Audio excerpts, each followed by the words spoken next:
سامنے پیش کروں گی کہ ایک تو سورہ مریم کا اگر ہم ذکر کریں تو اس کی 16ویں اور 19ویں آیات میں یہ ذکر کیا گیا کہ کیسے حضرت عیسیٰ کی جو ہے پیدائش ہوئی تھی، فرشتے حضرت مریم کے پاس آئے تھے اور ان کو مطلب خوشخبری سنائی تھی کہ ان کو ایک بیٹا ہوگا۔ اچھا، اس میں اگر دیکھا جائے آگے اگر ہم جائیں تو آیات آتی ہیں 27 اور 28 آیت، جس میں حضرت مریم کو مخاطب کیا گیا ہے کہ اے ہارون کی بہن، اور بعد میں اگر ہم دیکھیں ایک تو ان کو ہارون کی بہن کر کے مخاطب کیا گیا، پھر اس کے علاوہ سورہ تحریم میں اگر ہم جائیں تو اس کی 12ویں آیت ہے جس میں آیا ہوا ہے کہ حضرت مریم کو دوبارہ مخاطب کیا گیا ہے، لیکن عمران کی بیٹی کہہ کے مخاطب کیا، عمران کی بیٹی۔ اب اگر ہم دیکھتے ہیں حضرت عیسیٰ کی جو والدہ تھی حضرت مریم، تو ان کا ہسٹری میں اگر دیکھیں تو کوئی بھائی نہیں تھا ہارون نام کا، ٹھیک ہے، والد بھی عمران نام کے نہیں، ٹھیک ہے، لیکن اگر ہم دیکھتے ہیں تو اس سے 1000 سال پہلے ایک گزری تھی مریم جن کے والد کا نام بھی عمران تھا اور جو ان کے بھائی تھے وہ ہارون نام تھا ان کا۔ تو یہ ایسا لگتا ہے کہ یہ قرآن میں جیسے کنفیوز کر دیا گیا ہے، جس نے بھی مطلب اس کو تحریر کیا یا آیات میں مطلب بنایا تو اس میں مطلب انہوں نے کنفیوز کر دیا مریم کو حضرت عیسیٰ والی جو مریم ہے ان کے ساتھ۔ تو ایسی ہسٹوریکل مسٹیک تو نہیں ہونی چاہیے قرآن پاک۔ تو میں آپ کو دکھا دیتا ہوں سورہ مریم کی جو آیت ہے، اعوذ باللہ من الشیطان الرجیم، سورہ مریم میں کھول دوں، اعوذ باللہ من الشیطان الرجیم۔ جب مریم علیہ السلام دیکھیں وہ حاملہ ہو گئی بغیر شوہر کے، تو لازمی بات ہے کہ لوگ یہ سمجھ رہے تھے، بالخصوص ان کے جو دشمن تھے، یہ انہوں نے کوئی غلط کام کیا ہے، تو انہوں نے غلط ناجائز جنسی تعلقات رکھے ہیں کسی مرد سے بغیر شادی کے، یہ حاملہ ہو گئی ہیں اور اب ان کا بچہ بھی پیدا ہو گیا۔ تو اب جب ان کے پیٹ میں حمل کا آثار پیدا ہو گئے تو وہ شرمندگی کی وجہ سے وہ بیچاری چلی گئی شہر چھوڑ کے، دور چلی گئی، وہاں پہ پیدائش ہو گئی بچے کی۔ جب واپس بچے کو لے کے آئی ہیں تو یہودیوں نے ان کو ڈانٹنا شروع کیا۔ ملاحظہ کریں قرآن مجید میں سورہ مریم ہے، آیت نمبر 28 میں کی طرف یہ اشارہ فرما رہی ہیں ہماری بہن، آیت نمبر 28، یہ سورہ کہف ہے، سورہ مریم آیت نمبر 28، اعوذ باللہ من الشیطان الرجیم۔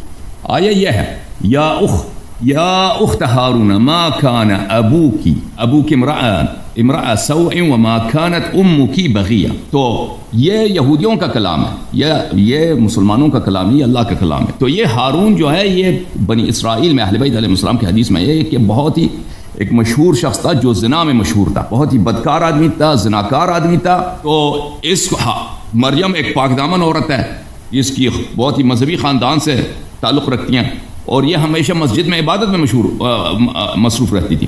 تو اب یہ بچہ جب لے کے آئی ہیں، اب ان کو گالی کے طور پہ کہہ رہے ہیں کہ آپ ہارون، یہ اس ہارون کی بات نہیں ہو رہی کسی اور ہارون کی، یہ اس ہارون کی اس زمانے میں ایک نہایت ہی بدنام اور فاسق آدمی تھا، زانی آدمی تھا۔ یہ تفسیر قمی میں اہل بیت علیہ السلام کی حدیث ہے، یہ اس کی طرف اشارہ ہے کہ اس کو کہہ رہے ہیں کہ آپ، یعنی یہ اس کی واقعاً اس کی بہن نہیں تھی یہ، لیکن یہ گالی کے طور پہ کہہ رہے ہیں اس کو، یا اخت ہارون ما کان ابوک امرأ سوء وما كانت امک بغیہ۔ ہارون کی بہن یعنی ایک زناکار بدماش آدمی، شرابی آدمی، اس کی بہن، آپ کا والد صاحب اس طرح تو نہیں، آپ بھی اس طرح، آپ کی والدہ بھی اچھی عورت تھی۔ یہ گالی کے طور پر ان کو کہا گیا، نہ کہ واقعی ان کی کوئی بہن، ان کا بھائی ہارون تھا۔ اور یہ ہارون، کس ہارون کی بات ہو رہی؟ وہ ہارون جو اس زمانے میں ایک مشہور فاسق آدمی تھا۔ اگر چاہیے تو میں آپ کو وہ حدیث بھی دکھا دیتا ہوں کہ میں اپنے سے نہیں بنا رہا، یہ تفسیر قمی میں کھول دوں ایک منٹ، یہ تفسیر علی ابن ابراہیم قمی ہے، آپ نجف الاشرف، اس میں صفحہ نمبر 50 میں آپ کو یہ روایت ملے گی۔ سورہ مریم صفحہ نمبر 48، پھر صفحہ نمبر 50 میں جب جائیں گے نا،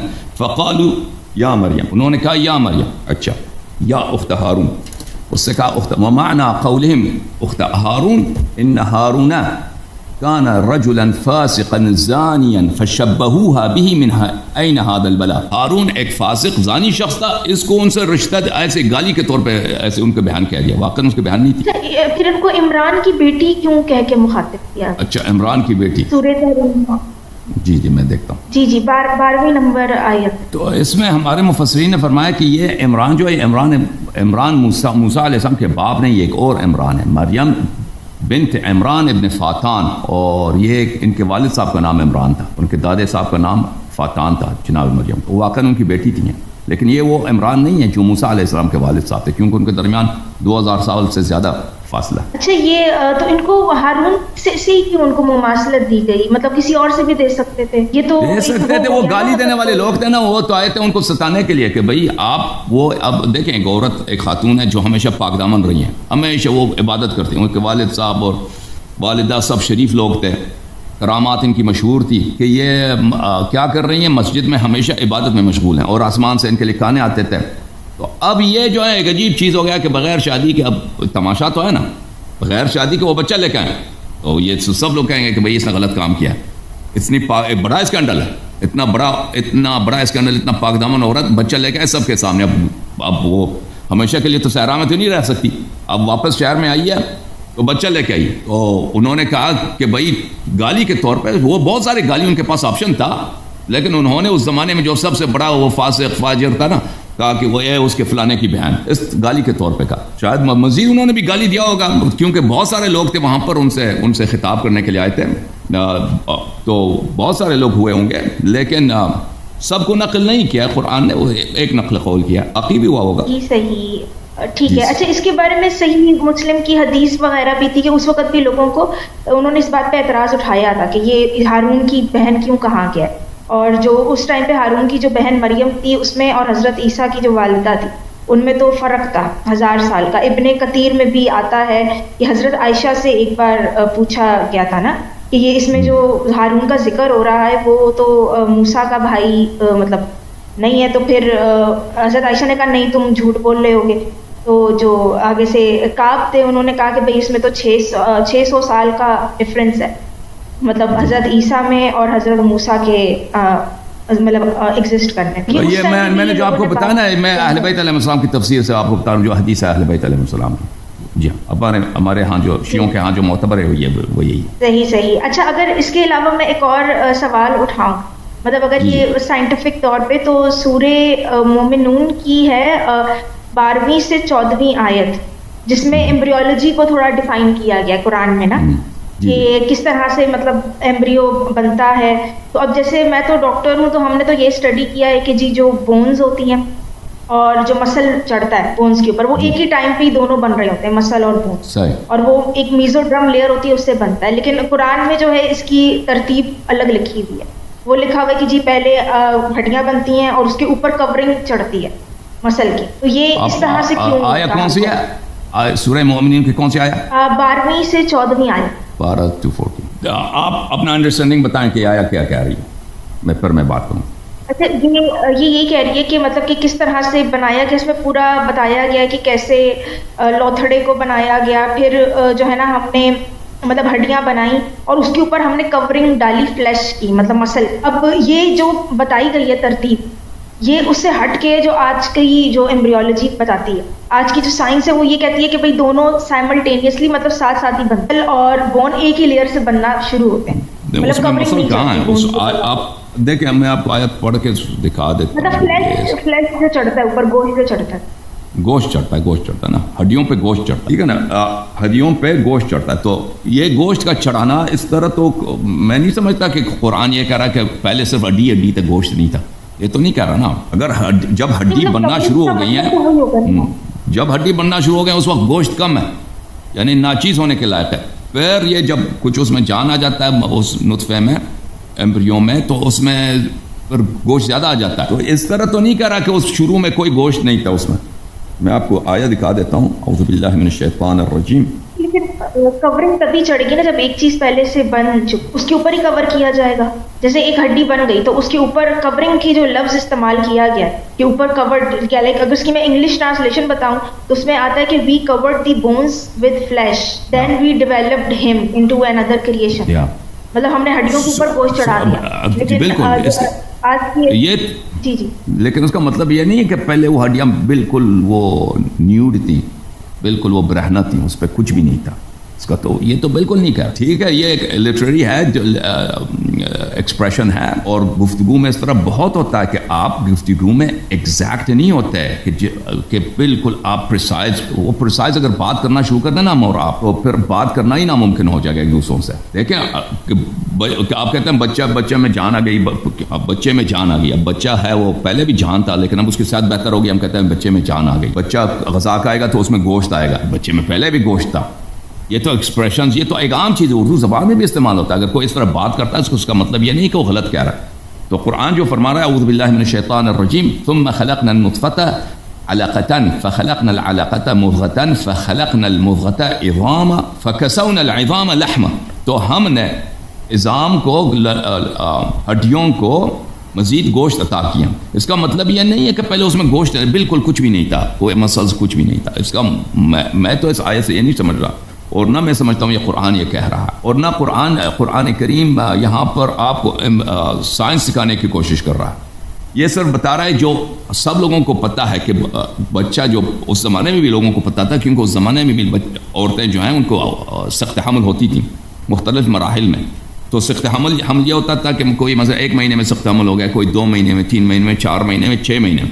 تو لوگوں کو اندازہ تھا مختلف مراحل کے کہ حمل کے مختلف مراحل میں کس طرح بچہ کس حالت میں ماں کے پیٹ میں پیدا ہوتا ہے. تو بات یہاں پر ہے کہ کیا اللہ تعالیٰ نے جو یہ خلق کیا ہے یہ دوبارہ خلق کر سکتا ہے نہیں کر سکتا؟ میعاد یوم قیامت درست ہے یا نہیں ہے؟ تو وہ یہ فرما رہا ہے کہ آپ کو جب ایک دفعہ خلق کیا ہے، جو آپ کو پتہ ہے کہ اس طرح آپ کی خلق ہوتی ہے. یہ مختلف ایجز کے لوگوں کو، یہ نہ کہ ایمبریولوجی سکھانے کے لیے ہے، وہ ایمبریولوجی جو لوگوں کو اس زمانے میں پتہ تھا، اسی جو ان لوگوں کو پتہ ہے اسی کے روح سے ان کو یہ بتانے کی کوشش کر رہا ہے کہ دیکھو تمہاری خلقت جو ہے ایک بہت مشکل چیز ہے، تم بہت مختلف مراحل سے گزر چکے ہو، جو اب اس صورت میں ایک انسان کی صورت میں چلتے پھرتے نظر آ رہے ہو. تم بہت ہی نازک مراحل سے گزر چکے ہو. اب تم دوبارہ اگر تم مٹی بن جاؤ مرنے کے بعد تو کیا ہم تمہیں دوبارہ زندہ کر سکتے ہیں؟ جی بالکل زندہ کر سکتے ہیں، پہلے بھی کر چکے ہیں، دوبارہ بھی کر لیں گے.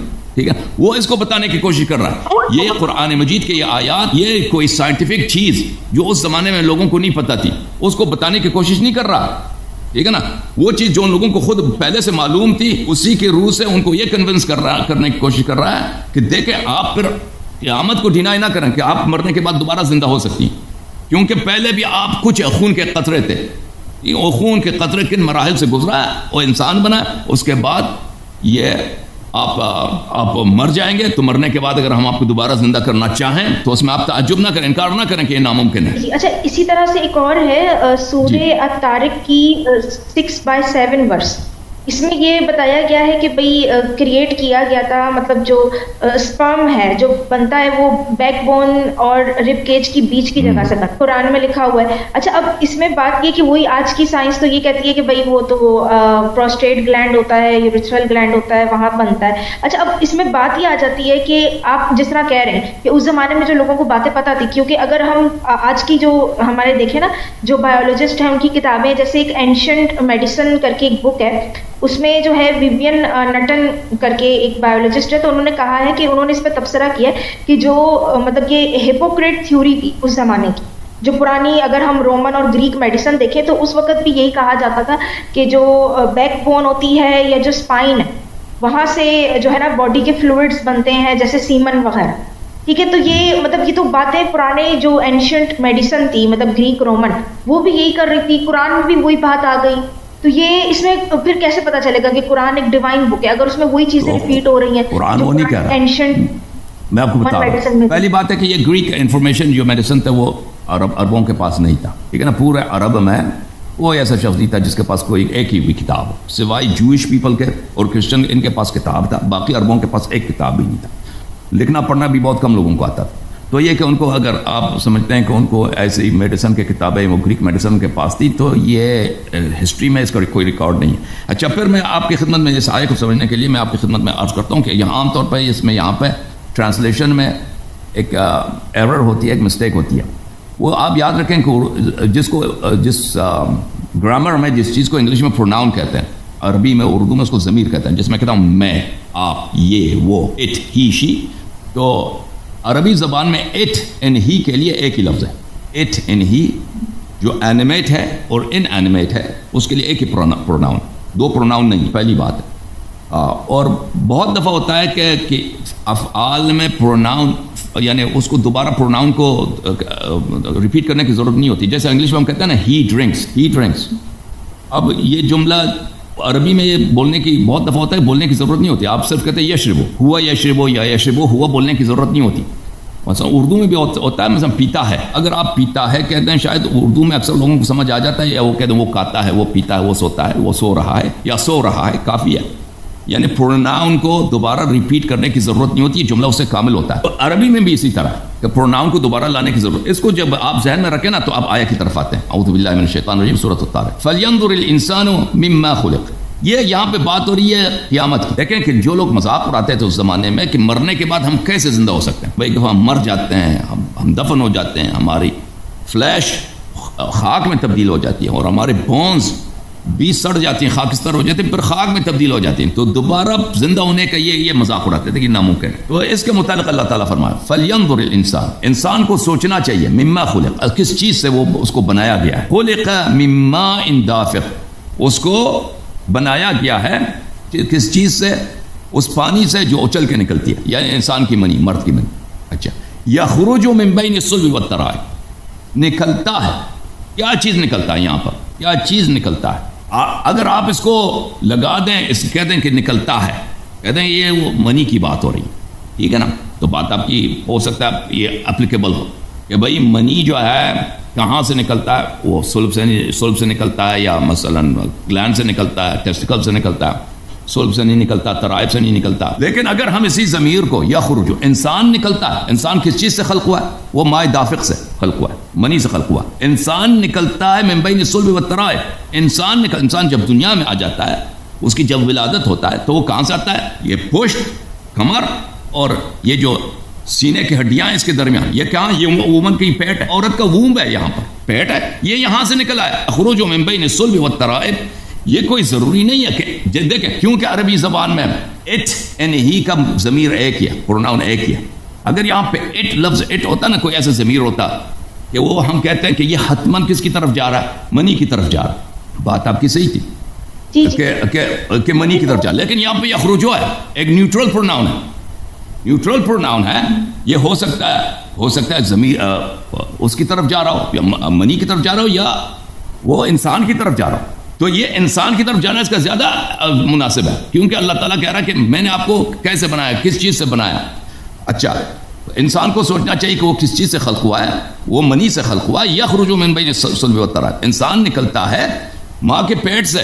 ماں کے پیٹ کہاں ہے؟ اس عورت کے سینے اور اس کے کمر کے درمیانی والے سے اس کے پیٹ، اس کا ووم ہوتا ہے. یہاں پہ بچے کی پرورش ہوتی ہے پیٹ میں. 9 مہینے کے بعد، 8 مہینے کے بعد وہ نکلتا ہے. انہ علی رجعہ لقادر.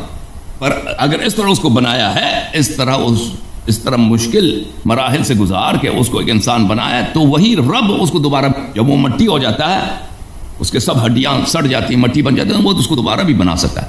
تو اب آپ یہ ایک بہتر ٹرانسلیشن ہے. اس ٹرانسلیشن پہ میں نہیں سمجھتا کہ کوئی اشکال کر سکتا. جی بولیں، آپ کچھ کہنا چاہ رہے ہیں. صحیح. تو مطلب یہ جو پرانی مطلب جو کہتے ہیں، جیسے اینشنٹ جو ہمارے پاس آتی ہیں بکس، ان کے اوپر جو تبصرہ کیا گیا تو اس میں بھی یہ کہا جاتا ہے کہ پہلے کے لوگ یہی چیز بلیو کرتے تھے کہ بیک بون سے ہی سیمن نکلتا ہے، سارا کچھ ہے. تو یہی اتفاق کیوں ہے کہ قرآن کی جو ٹرانسلیشن بھی بنتی ہے وہ اسی طرح سے مطلب اس میں آ جاتی ہے چیز؟ دیکھیں، یہ کہ یخرجو کو اگر ہم اس معنی میں دیکھیں نا، یخرجو ایک معنی ہوتا ہے، خلقت کے معنوں میں بھی آتا ہے کہ وہ خلق ہوتا ہے. اگر ہم اس کو کہہ دیں کہ یہ سیمن کی کریشن کیسے ہوتی ہے اور وومن کا جو ایگ ہوتا ہے اس کی کریشن کیسی ہوتی ہے، یہ تو ایک بہت ہی کمپلیکیٹڈ چیز ہے. اس میں کتنے گلینڈز ہیں اور کتنے بدن کے اعضاء کے اس میں اگر ہم صرف ایگزٹ کے معنی پہ نہ لینا ہے یخرجو صرف ایگزٹ کے معنی میں نہیں، یعنی صنعت کے معنی میں لیں کہ وہ بنتا ہے.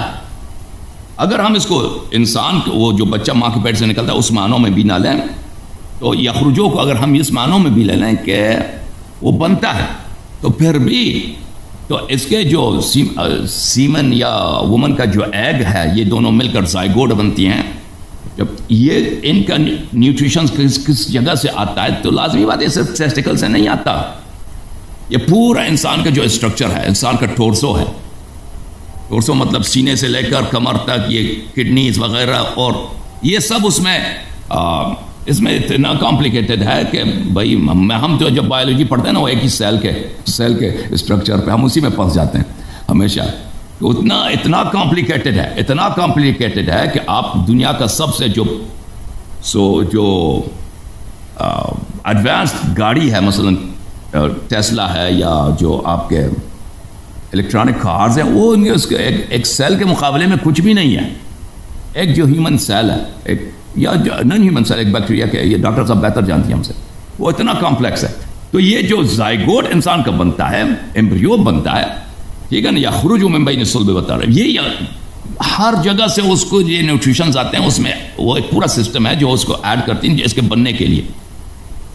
یا خروجوں کو ہم اس معنوں میں لکھتے ہیں بننے کے معنی. اب یہ آپ کہتے ہیں کہ نا کہ پرانے زمانے کے لوگ بھی یہی سوچتے تھے، قرآن بھی یہی کہہ رہا ہے، تو ہم اس کو نہیں مانتے کہ قرآن بھی وہی کہہ رہا ہے جو پرانے زمانے کے لوگ کہہ رہے تھے، ٹھیک ہے نا. مسلمانوں کے ذہن میں یہ بات تھا، یہ جو قرآن کہہ رہا ہے مسلمانوں کے ذہن میں یہ تھا، اکثر مفسرین کے ذہن میں، کہ یخرج من بین الصلب والترائب، کہ اگر قرآن کہہ رہا ہے کہ منی جو ہے انسان کے پشت سے اور اس کے چھاتی کے درمیان سے نکل رہا ہے، تو انہوں نے سمجھا کہ اسی کو کہہ رہا ہے. حالانکہ قرآن ایکسپلیسٹلی اس کو نہیں کہہ رہا. قرآن میں قرآن کی ایسی آیت کو بہت وضوح کے ساتھ آپ اس طرح تفسیر کر سکتے ہیں کہ بچہ جب پیدا ہو جاتا ہے تو وہ صلب اور ترائب کے درمیان سے، کمر اور سینے کے درمیان والے حصے سے، یعنی اس وومن کا جو ووم ہوتا ہے اس میدان سے، اس علاقے سے، ان آرگن سے وہ باہر نکلتا ہے، دنیا میں اس کی پیدائش ہوتی ہے. جی. اچھا، اس کے علاوہ ایک اور اگر میں بتاؤں آپ کو، سورہ نمل ہے، اس میں آپ دیکھیں 18ویں اور 19ویں جو آیت ہے، اس میں پورے واقعے کا ذکر ہے کہ کیسے حضرت سلمان نے کمیونیکیٹ کیا تھا چونٹیوں کے ساتھ.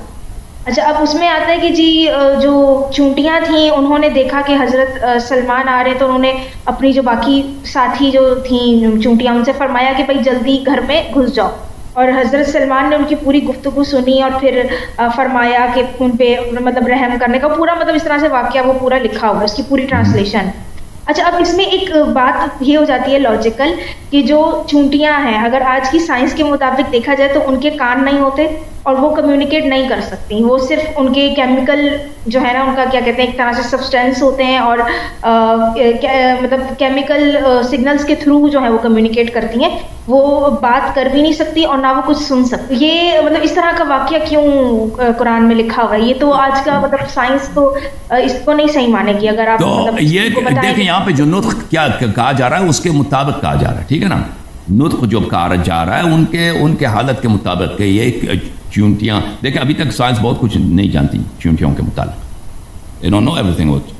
وہ کس انداز سے کمیونیکیٹ کرتی ہیں وہ بہت سارا اس میں مسٹری ہے سائنس کے متعلق، ٹھیک ہے نا.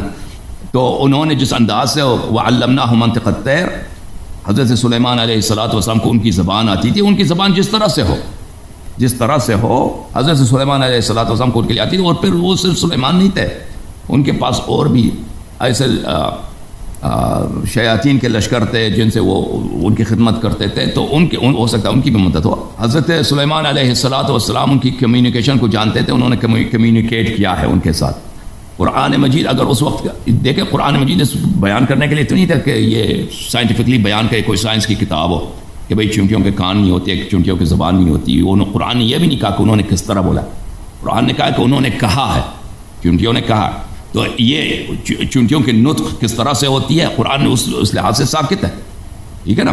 لیکن سائنس نے سائنس تو اب کہہ رہا ہے، جو پرانے زمانے میں لوگوں کو نہیں پتہ تھا اب پتہ ہے لوگوں کو کہ چونٹیاں کتنے ان کے پاس علم ہوتا ہے، ان کے پاس کتنا انسان مبہوت رہتا ہے، کہ ان کے پاس اتنا نالج کہاں سے آئے، ٹھیک ہے نا. کہ اب شاید سائنٹسٹ مزید 100 سال تک ایکسپلور کریں، ان کو مزید چیزیں دریافت ہو جائیں چونٹیوں کے متعلق. تو سائنس نے مان لیا کہ کمیونیکیشن ہے، ٹھیک ہے نا. کمیونیکیشن کا میتھڈ کیسے تھا سلیمان اور اس کے درمیان ہم نہیں جانتے. تو یہاں پہ تو قرآن میں تو پورا مکالمہ لکھا ہوا ہے نا کہ چونٹی نے کیا فرمایا، اور یہ تو کہا جاتا ہے سائنسی طور پہ کہ وہ کیمیکل عربی زبان میں قرآن نے یہ تو نہیں کہا کہ عربی زبان میں انہوں نے مکالمہ کیا نا. جس طرح سے جس زبان میں اگر وہ الیکٹرانک میسیجز کے ذریعے تھا تو اسی زبان کو قرآن نے، دیکھیں قرآن میں بہت ساری کہانیاں جو دوسری زبانوں میں ہوئی ہیں ان کو عربی زبان میں نقل کیا گیا، ٹھیک ہے نا. جتنے پرانے تھے، مثلا حضرت ذوالقرنین گئے ہیں، وہ قوم سے ملے ہیں جن کو بات کرنا بھی نہیں آتا تھا، اور یاجوج ماجوج کے انہوں نے دکھائی. اب ان کی زبان عربی تو نہیں تھی، قرآن نے ان کو عربی زبان میں نقل کیا. اب ذوالقرنین اور معاف کیجیے سلیمان اور پرندوں کے درمیان گفتگو ہوتی ہے، عربی زبان میں تو نہیں ہوتی، پرندے عربی زبان میں گفتگو نہیں کرتے. اس کو زبان آتا ہے پرندوں، جس طرح وہ پرندے اس کو سناتے ہیں وہ سمجھتے ہیں. اب چونٹیوں کی زبان کیسی ہے، ٹھیک ہے نا، آپ کہتے ہیں وہ ان کی زبان جو ہے الیکٹرانک میسیجنگ، ان کی زبان وہ نہیں ہے ہمارے طرح جو الفاظ ہوتے ہیں، ورڈز ہوتے ہیں، ساؤنڈز ہوتے ہیں، نہیں ہے، ٹھیک ہے، نہیں ہے، لیکن زبان ہے. سلیمان علیہ السلام کو یہ زبان آتا تھا. جی بولیں.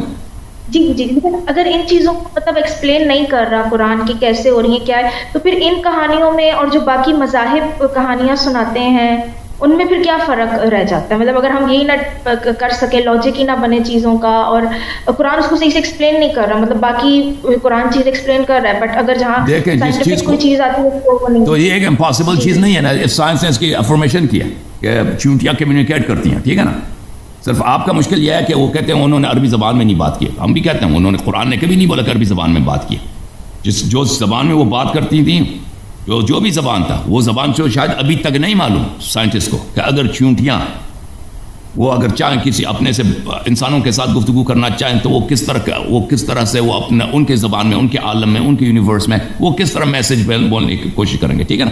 جیسے ایک بہت بڑا جائنٹ آ جائے ہماری دنیا میں، ایک بہت بڑا جائنٹ آ جائے ہماری دنیا میں، فرض کریں آؤٹر اسپیس سے آتا ہے، ہم کس طرح اس سے کمیونیکیٹ کریں؟ ہم چیخیں گے، ٹھیک ہے نا، ہم لاؤڈ اسپیکر لگائیں گے، جی ٹھیک ہے نا. چونٹیاں اگر وہ ہم سے کمیونیکیٹ کرنا چاہیں شاید وہ اس طرح کمیونیکیٹ نہیں کریں گے جو آپس میں ایک دوسرے سے کریں گے. ہمیں یہ باتیں نہیں معلوم، ٹھیک ہے. اب آپ کہہ رہے ہیں کہ قرآن نے یہ باتیں بتائی، قرآن نے صرف یہ باتیں نہیں بتائیں، قرآن نے اور بھی بہت ساری باتیں بتائیں. قرآن مجید نے جو صرف یہ تو دیکھیں یہ صرف سلیمان علیہ السلام کا واقعہ تو نہیں ہے نا. قرآن مجید جب انسان پڑھتا ہے تو دیکھیں اس زمانے سے لے کر آج کے زمانے تک قرآن جیسا there is nothing like the holy book, there is nothing like قرآن جیسا کچھ بھی نہیں ہے، کوئی کسی کے پاس نہیں ہے، ٹھیک ہے نا. قرآن کے عظمت کے سامنے یہی کافی ہے کہ اگر کوئی شخص عربی زبان جانتا ہو، اس کو پڑھے، اس کو فوراً احساس ہو جاتا ہے کہ قرآن کتنی عظیم ہے. اور اگر اس نے کوئی امپاسبل کہانی نہیں سنائی ہے، اس نے ان لوگوں کی باتیں سنائی جو پہلے سے انبیاء پہ ایمان رکھتے ہیں، جو پہلے سے اینجلز پہ ایمان رکھتے ہیں، جو پہلے سے اللہ تعالیٰ پہ ایمان رکھتے ہیں، تو ان کے لیے یہ that's not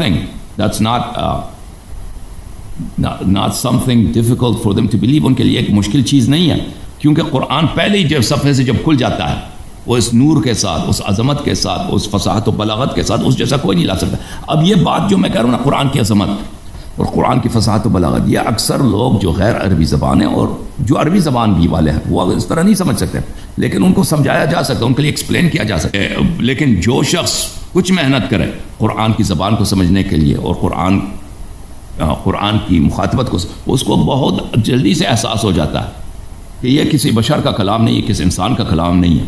تو جب اس شخص کے لیے جس کے لیے ثابت ہے کہ یہ بشر کا کلام نہیں ہے، یہ خالق کا کلام ہے، تو for him it's of course for him every word in قرآن کا ہر لفظ صحیح ہے، قرآن کا ہر لفظ صدق ہے، ٹھیک ہے. جس شخص کو یہ نہیں معلوم اس کے لیے ایکسپلین کیا جا سکتا ہے کہ دیکھو ان وجوہات کے بنا پر قرآن اللہ کا کلام ہے. اس کی واضح دلیل ہے، اس کا اعجاز ہے کہ قرآن کا یہ چھوٹی آیت کا مثل کوئی نہیں لا سکا، لیکن اس کے علاوہ بھی بہت سارے اعجازات ہیں قرآن مجید میں. جی سسٹر بات کریں. جی اچھا، ایک اور آتا ہے کہ سورہ 51/49 آیت ہے، اس میں آتا ہے کہ جی جتنے بھی جاندار ہیں ان کو پیئرز میں کریٹ کیا گیا. تو یہ بھی اگر ہم سائنسی طور پہ دیکھیں تو جو ہمارے پاس پودے ہیں یا جو سنگل سیلڈ آرگینزمز ہیں اور جو بیکٹیریا وغیرہ ہے تو وہ ان کے تو پیئر نہیں ہوتے، مطلب اے سیکسول بھی ہوتی ہے ریپروڈکشن. تو پھر ہر جاندار کو آپ مطلب کیسے پیئرز میں کریٹ کیا؟ 51 ورس کون سا ہے؟ 51/49. جی یہ سورہ دریات کر کے ہے. جی وَمِن كُلِّ شَيْءٍ خَلَقْنَا زَوْجَيْنِ لَعَلَّكُمْ تَذَكَّرُونَ. ہر چیز سے ہم نے دو پیر بنا دیے. ایک منٹ میں دیکھوں، یہ جینڈر کے متعلق بات نہیں کر رہا، ہر چیز سے ہم نے دو پیر بنا دیا نا. دیکھیں پہلی بات ہے کہ ہر چیز سے مراد دیکھیں یہ ایبسولوٹ نہیں ہوتا. ہر جگہ جو کھل کہا جاتا نا، اس سے ہمیشہ قرآن میں ہمیشہ عموم نہیں ہوتا کہ ہر چیز سے مراد جیسے اس میں سے کوئی ایکسیپشن نہ ہو. پہلی بات یہ آپ سمجھیے قرآن میں بہت زیادہ اس طرح کہ کل سے مراد یہ نسبی ہوتا ہے, یہ ایبسولوٹ نہیں ہوتا. دوسری یہ ہوتا ہے کہ ہر چیز کو ہم نے پیر بنا دیا نا, بہت چیزوں کا پیر بنا دیا. مثلا تاریکی ہے اس کے مقابلے میں روشنی ہے, مومن ہے اس کے مقابلے میں کافر ہے, اور اللہ تعالیٰ آپ کو بلا کرے چاند ہے اس کے مقابلے میں سورج ہے. یہ جینڈرز کی آپ اس کو جینڈر کی طرف کیوں لے کے جا رہے ہیں؟ یہاں پہ تو جینڈر کی بات نہیں ہو رہی, یہاں پر صرف زندہ جان چیزوں کی. یہ ایک نسبی کلیت کی بات ہو رہی ہے. اس میں بالکل اس میں ایکسیپشنز ہو سکتے ہیں, لیکن اکثر چیزوں کا اگر آپ دیکھیں اس کے مقابل دنیا میں موجود ہے. ٹھیک ہے, مثلا اوپر کے مقابلے میں نیچے ہے. اب جو چیزیں خشکی میں رہتے ہیں اس کے مقابلے میں جو چیزیں پانی میں رہتی ہیں نا, یہ اس طرح پیئرز ہیں, یہ ایک دوسرے کے مقابل ہیں.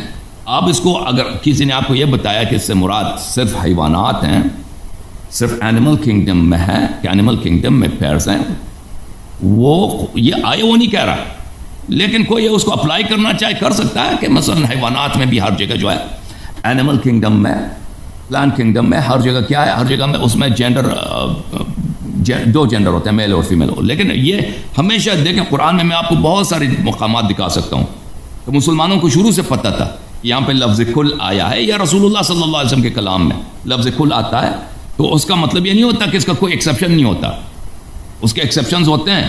اور یہ ہر کتاب میں آپ دنیا میں جائیں نا تو اس میں اگر ہوتا ہے نا ایوری کا لفظ آتا ہے, کوئی شخص everybody does this, everybody wears that, یا کوئی شاعر ہے اپنے لفظ میں اس طرح عموم کے الفاظ استعمال کرتا ہے, کل کا لفظ استعمال کرتا ہے, ایوری باڈی کا لفظ استعمال کرتا ہے, ایوری ڈے کا لفظ استعمال کرتا ہے, تو اس میں ضرور ایکسیپشنز ہوتے ہیں. اس کا مطلب ہوتا ہے عام طور پر اس طرح ہوتا ہے, لیکن اس کے ایکسیپشنز بھی ہو سکتے ہیں. ٹھیک ہے نا, لفظ کل جب یہاں پہ آ جاتا ہے تو اس کا مطلب یہ نہیں ہے کہ جہاں پہ بھی لفظ کل آیا ہے قرآن مجید میں اس کے ایکسیپشنز نہیں ہو سکتے. جی ایکسیپشنز ہو سکتے ہیں, بہت سارے بھی ہو سکتے ہیں. اور پھر اس کو اپلائی کرنا صرف زندہ جانوں پر, یہ اس میں آیا میں کوئی صراحت نہیں ہے. وَمِن كُلِّ شَيْءٍ خَلَقْنَا, ہر چیز میں سے ہم نے دو پیر بنا دیے, لَعَلَّكُمْ تَذَكَّرُونَ.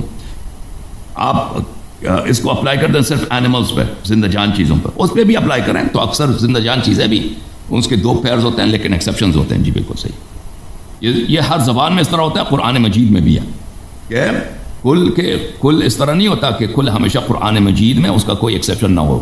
جی سسٹر بولے.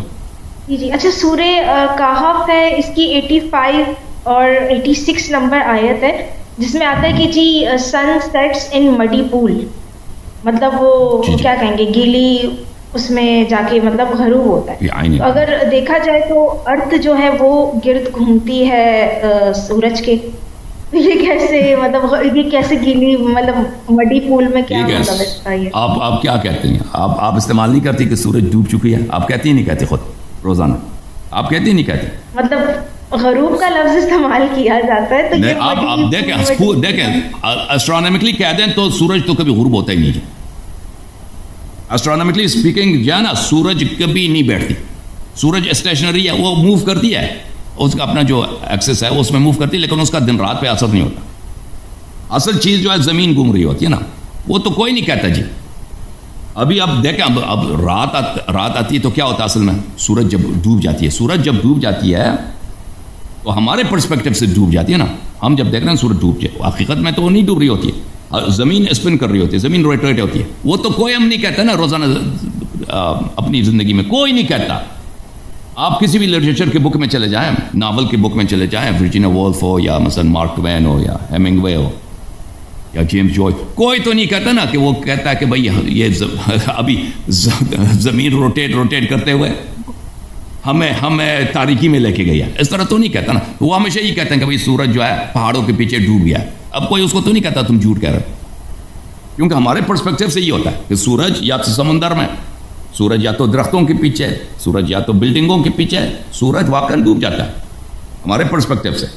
لیکن اگر آپ زمین سے باہر چلے جائیں نا, اسپیس سے دیکھ لیں, اسپیس سے دیکھ لیں, زمین ہے, سورج ایک جگہ ہے, وہ زمین ہے جو روٹیٹ کر رہی ہے. تو یہ ہر جگہ ہوتا ہے لٹریچر میں, کلام میں, ہر جگہ. یہ کوئی مثلا اب دیکھیں ہیمنگ وے کو کوئی نہیں کہتا the man in the sea, the man in the sea میں کہ وہ کہہ دے کہ بھئی تم، وہ بار بار کہہ رہا تھا کہ سورج جو ہے سمندر میں ڈوب گیا بھائی، مینگوے کو کہہ دے کہ تم جھوٹے آدمی ہو، ٹھیک ہے نا؟ وہ کوئی نہیں، کیونکہ ہم اور آپ روزانہ کس کو آپ نے سنا اپنی گفتگو میں کہ یہ کہتا ہے کہ بھئی نہ کہتا ہے کہ سورج ڈوب گیا ہے، کیا کہتا ہے؟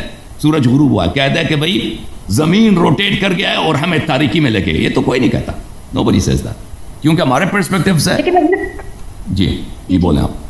لیکن اگر قرآن میں ہر وہی چیز لکھی ہوئی ہے جو اس زمانے میں یا ابھی بھی زد عام ہے، تو پھر اس کو ڈیوائن میسج آپ کیسے کہو گے کہ یہ ڈیوائن ہے؟ یہ تو پھر کوئی انسان بھی لکھ سکتا ہے. آج کے زمانے کی اگر آپ بات کرو کہ چیز سورج ڈوب رہا ہے، غروب ہو رہا ہے، وہی چیز استعمال ہوئی ہے، وہی سب، تو اس کو کیسے ڈفرینشیٹ؟ صحیح ہے، اس میں جھوٹ ہی نہیں ہے، وہ صحیح ہے. That's how we speak. اللہ تعالیٰ has spoken in our language.